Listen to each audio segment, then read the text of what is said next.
India Legal presents Courts Roundup.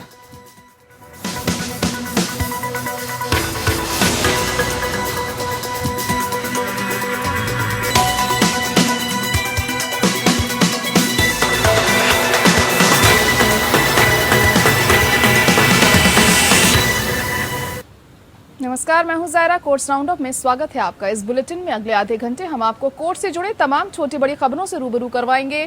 Court की कार्रवाई और सुप्रीम कोर्ट से लेकर हाई कोर्ट और लोअर कोर्ट तक के फैसलों को आपके सामने रखेंगे। आगे बढ़ने से पहले एक नजर हेडलाइंस पर।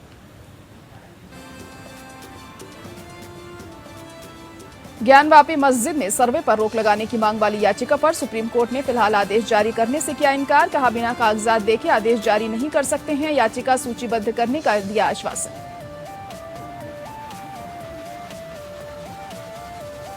सुप्रीम कोर्ट ने नीट पीजी 2022 की परीक्षा स्थगित करने से किया इनकार। कहा, छात्रों में पैदा होगी अनिश्चितता, 21 मई को ही होगा इम्तिहान। सुप्रीम कोर्ट ने जम्मू और कश्मीर में परिसीमन अभ्यास को चुनौती देने वाली याचिका पर केंद्र और चुनाव आयोग से मांगा जवाब। याचिका में परिसीमन आयोग की शक्ति पर उठाए हैं सवाल।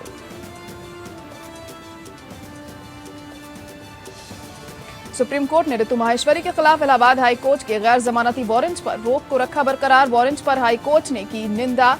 वहीं सुप्रीम कोर्ट ने सुब्रतो रॉय सहारा की गिरफ्तारी के निर्देश वाले पटना हाई कोर्ट के आदेश पर भी लगाई रोक।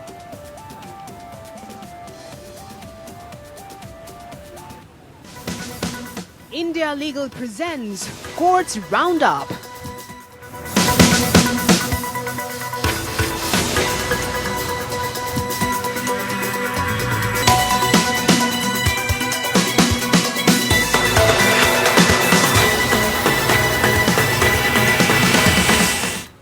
नीट पीजी परीक्षा टालने से सुप्रीम कोर्ट ने इनकार कर दिया है। नीट पीजी की परीक्षा अपने तय समय यानी कि 21 मई 2022 को ही आयोजित की जाएगी। अदालत ने डॉक्टरों की नीट पीजी 2022 की परीक्षा टालने वाली याचिका खारिज कर दी है।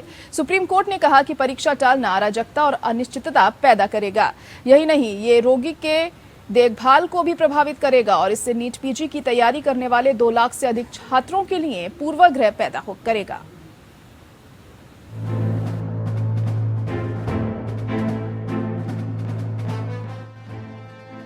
सुप्रीम कोर्ट ने स्नातकोत्तर मेडिकल पाठ्यक्रमों में दाखिले के लिए होने वाली राष्ट्रीय पात्रता सह प्रवेश परीक्षा या नीट पीजी 2022 को स्थगित करने की मांग वाली याचिका खारिज कर दी है।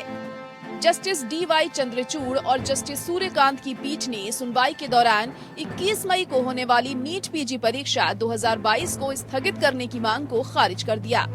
पीठ ने कहा कि यह हितों के टकराव जैसा मामला है। इससे लाखों लोग प्रभावित होंगे। परीक्षा टालने से पाठ्यक्रम में देरी होगी और इससे रेजिडेंट डॉक्टरों की कमी का संकट पैदा हो सकता है। Justice D.Y.. चंद्रचूड़ और जस्टिस सूर्यकांत की पीठ ने कहा कि वह परीक्षा स्थगित करने के लिए निर्देश जारी नहीं कर सकती है, जिससे उन लाखों उम्मीदवारों को कठिनाई होगी जिन्होंने पंजीकरण कराया है और इसके लिए तैयारी की है। नीट पीजी परीक्षा 21 मई को ही होगी। सुप्रीम कोर्ट ने नीट पीजी 2022 की परीक्षा टालने वाले याचिका पर कहा कि इससे अस्पतालों में डॉक्टरों की कमी भी होगी। मेडिकल के छात्रों ने नीट पीजी 2022 परीक्षा की तैयारी के लिए पर्याप्त समय नहीं मिलने के कारण सुप्रीम कोर्ट से नीट पीजी 2022 की परीक्षा को टालने की मांग की थी। ये भी कहा गया कि नीट पीजी 2021 की काउंसलिंग और नीट पीजी 2022 की परीक्षा का भी आपस में टकराव हो रहा है। ऐसे में नीट पीजी 2022 में भाग लेने के इच्छुक डॉक्टरों को परीक्षा की तैयारी के लिए कम से कम 4 हफ्ते का समय दिया जाना चाहिए। याचिकाकर्ताओं ने याचिका में कोर्ट से मांग की थी कि वह केंद्र को निर्देश दे कि जो उम्मीदवार नीट पीजी काउंसलिंग में भाग ले रहे हैं, उन्हें नीट पीजी 2022 परीक्षा के लिए पंजीकृत करने की इजाजत दी जाए। सुनवाई के दौरान याचिकाकर्ताओं की ओर से वरिष्ठ अधिवक्ता राकेश कुमार खन्ना ने नीट 2021 काउंसलिंग में देरी का मुद्दा उठाया और बताया कि उम्मीदवारों को परेशानी हो रही है। वे काउंसलिंग में भाग लेने के कारण परीक्षा में शामिल नहीं हो पाएंगे, इसीलिए परीक्षा 8 से 10 सप्ताह टाली जाए। इस पर एएसजी ने कोर्ट को बताया कि 2,60,000 उम्मीदवार तैयारी कर रहे हैं। इस पर खन्ना ने कहा कि वे बहुमत से परीक्षा टलवाना चाहते हैं। उन्होंने प्रधानमंत्री को भी पत्र लिखा है। इस पर पीठ ने कहा कि अगर सरकार परीक्षा स्थगित करने का निर्णय लेती है तो वही ठीक रहेगा, लेकिन शीर्ष अदालत ऐसे निर्देश नहीं दे सकती। नीट 2022 को 2021 से जोड़कर देखना भी उचित नहीं है। अखिल भारतीय मेडिकल छात्र संघ द्वारा राष्ट्रीय पात्रता सह प्रवेश परीक्षा को स्थगित करने के लिए 4 मई 2022 को सुप्रीम कोर्ट में जनहित याचिका दायर की गई थी। Bureau report. वाराणसी में ज्ञानवापी सर्वे का मामला सुप्रीम कोर्ट पहुंच गया है। वाराणसी कोर्ट के आदेश पर रोक के लिए यहां याचिका दाखिल की गई है। इस याचिका को अंजुमन इंतजामिया मस्जिद वाराणसी की प्रबंधन समिति की ओर से दाखिल किया गया है। याचिकाकर्ता के वकील हुजैफा अहमदी ने इसे प्लेसेस ऑफ वर्शिप एक्ट के खिलाफ बताया है। इसी के साथ सुप्रीम कोर्ट में इसमें तुरंत सुनवाई की भी मांग की गई है। हालांकि सुप्रीम कोर्ट की ओर से इसको लेकर कहा गया है कि हम इस पर तुरंत कोई भी आदेश नहीं दे सकते। मामले में फाइल देखने के बाद और सुनवाई पर ही निर्णय लिया जाएगा। सुप्रीम कोर्ट ने फिलहाल यथास्थिति बरकरार रखने का आदेश जारी करने से इनकार कर दिया है। हालांकि सुप्रीम कोर्ट मामले की जल्द सुनवाई करने को तैयार हो गया है।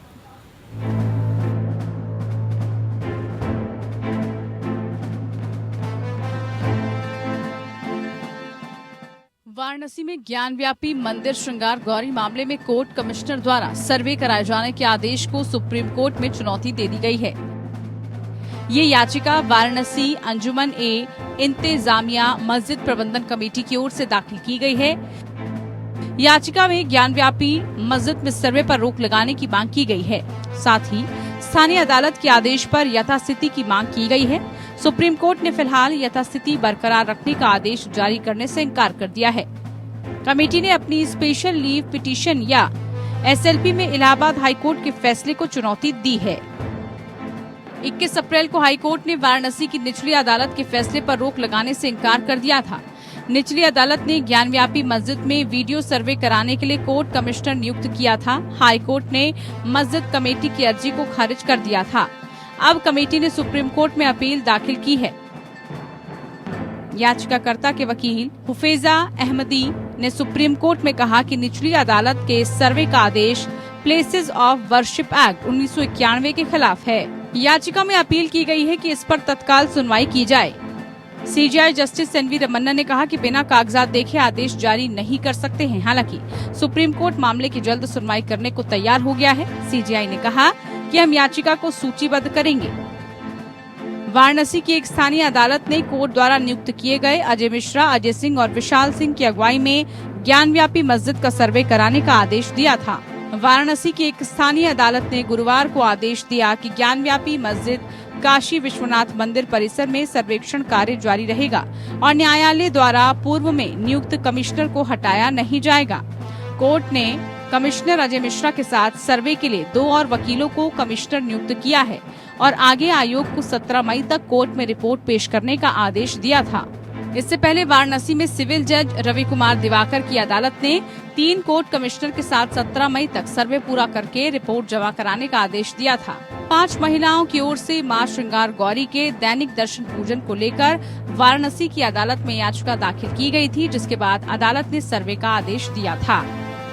Bureau report. सुप्रीम कोर्ट ने शुक्रवार को केंद्र सरकार, जम्मू और कश्मीर के केंद्र शासित प्रदेश और चुनाव आयोग से उस याचिका पर अपना जवाब दाखिल करने के लिए कहा जिसमें अन्य बातों के साथ केंद्र शासित प्रदेश जम्मू और कश्मीर में 2020, 2021 और 2022 अधिसूचनाओं के अनुसार परिसीमन अभ्यास को चुनौती दी गई है। कोर्ट ने कहा हलफनामे में 6 सप्ताह के भीतर दायर किया जाए। जस्टिस संजय किशन कौल और जस्टिस MM सुंदरेश ने कहा कि वर्तमान याचिका में अनुच्छेद 370 और 35A को निरस्त करने की चुनौती तक सीमित नहीं है। हालांकि इस संबंध में याचिका में कुछ और आरोप लगाए गए हैं। इस मामले पर अगली 30 अगस्त को विचार किया जाएगा।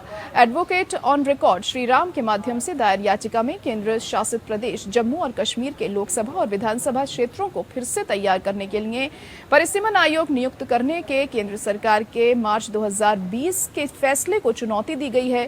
केंद्र शासित प्रदेश जम्मू और कश्मीर के 2 निवासियों द्वारा सुप्रीम कोर्ट के समक्ष ये रिट याचिका दायर की गई है। याचिका हाजी अब्दुल गनी खान और डॉक्टर मोहम्मद अयूब मट्टू द्वारा दायर की गई है, जिसमें यह घोषणा करने की मांग की गई है कि परिसीमन अधिनियम 2002 की धारा 3 के तहत परिसीमन आयोग का गठन शक्ति, अधिकार क्षेत्र और अधिकार के बिना है।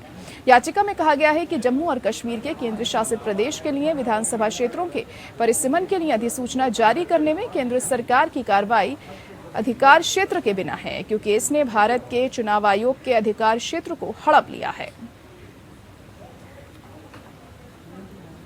सुप्रीम कोर्ट ने सुब्रतो रॉय सहारा की गिरफ्तारी के निर्देश वाले पटना हाईकोर्ट के आदेश पर रोक लगा दी है। सुप्रीम कोर्ट ने बिहार डीजीपी को सुब्रतो रॉय को पेश करने के निर्देश के आदेश पर रोक लगाई। दरअसल पटना हाईकोर्ट ने निवेशकों की याचिका पर सुनवाई करते हुए सहारा प्रमुख के खिलाफ आदेश पारित किया था। पटना हाईकोर्ट ने निवेशकों की याचिका पर सुनवाई करते हुए बिहार डीजीपी को आदेश जारी कर सुब्रतो रॉय को कोर्ट में पेश करने का आदेश दिया था। इसमें दिल्ली और उत्तर प्रदेश के डीजीपी को भी सहयोग करने का आदेश दिया गया था। सहारा इंडिया के सुब्रतो रॉय शुक्रवार को भी पटना हाई कोर्ट में पेश नहीं हो पाए। अदालत ने उन्हें किसी भी हाल में पेश होने का आदेश दिया था, लेकिन बीमारी का हवाला देकर आने से उन्होंने इनकार कर दिया तो कोर्ट ने गिरफ्तारी वारंट जारी कर दिया। अगली सुनवाई 17 मई को होगी। इधर खबर आ रही है कि सुप्रीम कोर्ट ने उनकी गिरफ्तारी पर रोक लगा दी है।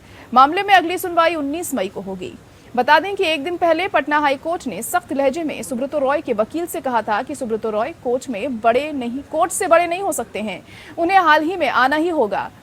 निवेशकों के पैसे नहीं लौटाने के मामले में जस्टिस संदीप कुमार ने गुरुवार को उनका अंतरिम आवेदन खारिज कर दिया था। हर हाल में 13 मई को सुबह 10:30 बजे सशरीर उन्हें आदेश दिया गया था। कोर्ट ने यह भी कहा था कि वे नहीं आए तो गिरफ्तारी का वारंट जारी किया जाएगा, लेकिन कोर्ट के आदेश के बावजूद सुब्रतो रॉय पटना हाई कोर्ट नहीं आए तो कोर्ट ने सख्त रुख अपनाया है। 4000 से ज्यादा हस्तक्षेप याचिकाओं पर सुनवाई के बाद हाई कोर्ट ने उन्हें पेश होने का आदेश दिया था। पहले सुब्रतो रॉय ने सुरक्षा का हवाला देकर पेशी से छूट मांगी थी, लेकिन कोर्ट ने सुरक्षा की चिंता को खारिज करते हुए कहा था कि पूरी सुरक्षा मुहैया कराने का आदेश पहले ही जिला प्रशासन को दिया जा चुका है, इसीलिए उन्हें कोर्ट में पेश होना होगा। 12 मई को कोर्ट में सुरक्षा के पुख्ता इंतजाम किए गए थे, लेकिन सुब्रतो रॉय नहीं आए। सुप्रीम कोर्ट ने शुक्रवार को न्यू ओखला औद्योगिक विकास प्राधिकरण या नोएडा की मुख्य कार्यकारी अधिकारी रितु माहेश्वरी द्वारा दायर याचिका पर नोटिस जारी किया, जिसमें इलाहाबाद हाईकोर्ट के आदेश को चुनौती दी गई थी। इलाहाबाद हाईकोर्ट ने अवमानना मामले में पेश होने से विफल होने के बाद माहेश्वरी के खिलाफ गैर जमानती वारंट जारी किया था। सीजेआई रमन्ना की अगुवाई वाली पीठ ने निर्देश दिया था कि उसके खिलाफ जारी गैर जमानती वारंट पर रोक लगाने का उसका पिछला आदेश अगले आदेश तक जारी रहेगा। उच्च न्यायालय के समक्ष अवमानना का मामला नोएडा के अधिकारियों द्वारा उच्च न्यायालय के आदेश का पालन न करने के संबंध में है, जिन्हें भूमि अधिग्रहण विवाद के संबंध में याचिकाकर्ताओं को मुआवजा देने का निर्देश दिया गया था। पीठ द्वारा माहेश्वरी के खिलाफ जारी गैर जमानती वारंट की आलोचना हाईकोर्ट ने मामले को जिस तरह से निपटाया उस पर पीठ ने चिंता व्यक्त की। सीजेआई की अगुवाई वाली पीठ को मंगलवार को माहेश्वरी की ओर से पेश वकील ने सूचित किया कि महिला अधिकारी हाईकोर्ट पहुंची थी, लेकिन देर हो गई और उसके वकील ने उसकी ओर से पासओवर की मांग की थी। सीजेआई ने हाईकोर्ट पर गैर जमानती वारंट जारी करने पर केवल इसलिए चिंता जताई कि वह अदालत में देर से पहुंची। सीजेआई ने कहा यह तरीका ठीक नहीं है। सीजेआई ने यह भी टिप्पणी की कि यह एक नियमित बन गया है, जहां अधिकारियों द्वारा मुआवजे के भुगतान के बिना भूमि को छीन लिया जाता है।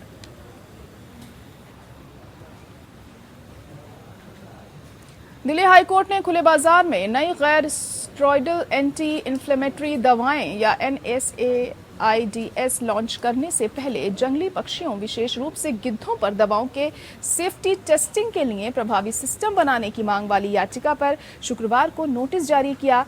Acting chief justice Vipin Sanghi और जस्टिस नवीन चावला की खंडपीठ ने मामले को 24 अगस्त को आगे की सुनवाई के लिए पोस्ट करते हुए 4 सप्ताह के भीतर प्रतिवादी अधिकारियों से जवाब मांगा है। याचिका में केंद्र स्वास्थ्य और परिवार कल्याण मंत्रालय, केंद्रीय औषधि मानक नियंत्रण संगठन, राष्ट्रीय जैव विविधता प्राधिकरण, बॉम्बे नेचुरल हिस्ट्री सोसाइटी और भारतीय पशु चिकित्सा अनुसंधान संस्थान को प्रतिवादी बनाया गया है। कोर्ट ने प्रतिवादी अधिकारियों से याचिकाकर्ता द्वारा उठाए गए पहलुओं की जांच करने को कहा। एडवोकेट गौरव कुमार बंसल द्वारा दायर याचिका में कहा गया कि गिद्ध NSAIDs के जहरीले स्तर के संपर्क में आते हैं जब वे पशुओं के शवों को खाते हैं, जिनकी उपचार के कुछ दिनों के भीतर मृत्यु हो जाती है और जिनमें उक्त दवाओं के अवशेष होते हैं। उसमें कहा गया कि उत्तरदाताओं ने स्वयं स्वीकार किया कि NSAIDs गिद्धों के लिए हानिकारक है। हालांकि इन दवाओं की बिक्री पर प्रतिबंध लगाने के लिए कोई गंभीर प्रयास और कदम नहीं उठाए गए हैं। याचिका में प्रतिवादियों से पशु मेडिकल उपयोग के लिए नमक फार्मूला के उपयोग को बढ़ावा देने के निर्देश देने की मांग की गई है, क्योंकि इससे गिद्धों को कोई खतरा नहीं है। ये प्रतिवादी प्राधिकारियों को निगरानी समिति गठित करने के लिए निर्देश देने की भी मांग करता है कि खुले बाजार में जहरीले NSAIDs का उपयोग नहीं किया जा रहा है। वहीं दिल्ली हाईकोर्ट ने शहर के कंज्यूमर फोरम में खाली पदों के साथ साथ बुनियादी सुविधाओं के जिलेवार विवरण को उजागर करते हुए एक बेहतर स्टेटस रिपोर्ट मांगी है। कार्यवाहक मुख्य न्यायाधीश विपिन सांघी और जस्टिस नवीन चावला की खंडपीठ ने दिल्ली सरकार द्वारा दायर पूर्व की स्टेटस रिपोर्ट पर असंतोष व्यक्त करते हुए कहा, जो तथ्य और आंकड़े दिए गए हैं उससे हम संतुष्ट नहीं हैं। बेंच ने कुछ खास पहलुओं पर दिल्ली सरकार से बेहतर स्टेटस रिपोर्ट मांगी। ये है कंज्यूमर फोरम के सदस्यों के स्वीकृत पदों की संख्या, तिथि के अनुसार वास्तविक पदधारियों की संख्या, प्रत्येक कंज्यूमर फोरम के सहायक स्टाफ की स्वीकृति संख्या और उसकी वास्तविक संख्या। ऐसे कंज्यूमर फोरम पर पुरुषों और महिलाओं दोनों के लिए पीने के पानी और शौचालय की सुविधा उपलब्ध। कोर्ट ने मामले को 2 सितंबर को आगे की सुनवाई के लिए सूचीबद्ध करते हुए 4 सप्ताह के भीतर विवरण दाखिल करने का निर्देश दिया। शहर में उपभोक्ता संरक्षण अधिनियम 1986 के तहत स्थापित उपभोक्ता न्यायालयों की खराब स्थिति को उजागर करने वाली एक जनहित याचिका दाखिल भी की गई थी। याचिकाकर्ता ने कहा था कि उपभोक्ता फोरम में कई पद खाली हैं। इसके बाद कर्मचारियों की कमी, पीने के पानी, शौचालय और यहाँ तक कि उपभोक्ता न्यायालयों और उनके अधिकारियों के लिए जगह जैसी बुनियादी सुविधाओं की कमी है। जस्टिस प्रतिभा M सिंह ने इस साल जनवरी में शहर के सभी जिला मंचों और राज्य उपभोक्ता निवारण फोरम में खाली पड़े पदों और बुनियादी ढांचे की आवश्यकताओं को भरने के संबंध में एक रिपोर्ट मांगी थी। रजिस्ट्रार दिल्ली राज्य उपभोक्ता विवाद निवारण आयोग द्वारा प्रस्तुत रिपोर्ट के अनुसार राज्य आयोग के समक्ष अंतिम सुनवाई के लिए कुल 725 मामले लंबित थे। इंफ्रास्ट्रक्चर के संबंध में रिपोर्ट में कहा गया है कि राज्य और जिला फोरम में जगह और सहायक कर्मचारियों की भारी कमी है।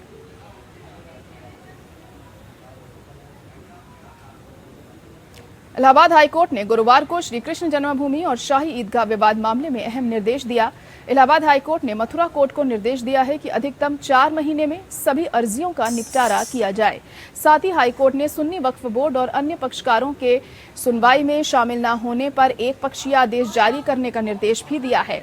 भगवान श्री कृष्ण विराजमान के बाद मित्र मनीष यादव की अर्जी पर सुनवाई करते हुए इलाहाबाद हाईकोर्ट ने यह फैसला सुनाया।